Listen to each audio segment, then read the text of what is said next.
খুব খারাপ লাগছে যাদের ভোট ডিলিট হয়ে গেছে তাদের জন্য, কারণ আমরা একসাথে এর আগে অনেকবার ভোট দিয়েছি, আর এবার হয়তো আমরা একসাথে ভোট দিতে পারবো না।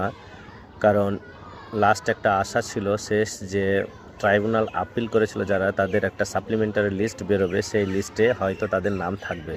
কিন্তু আজকে সকালে আমি দেখলাম যে আমাদের যে 62 নম্বর ভগবানগোলা বিধানসভায় 95 নম্বর পার্টে দেখলাম যে কারো রেকর্ডই দেখাচ্ছে না, মানে যাদের ভোট ডিলিট হয়ে গেছে বা আপিল করেছে তাদের কোনো রেকর্ড পাওয়া যাচ্ছে না। তার মানে হয়তো তাদের আর লিস্ট বেরোবে না, আর তারা ভোট দিতে এবার পারবে না।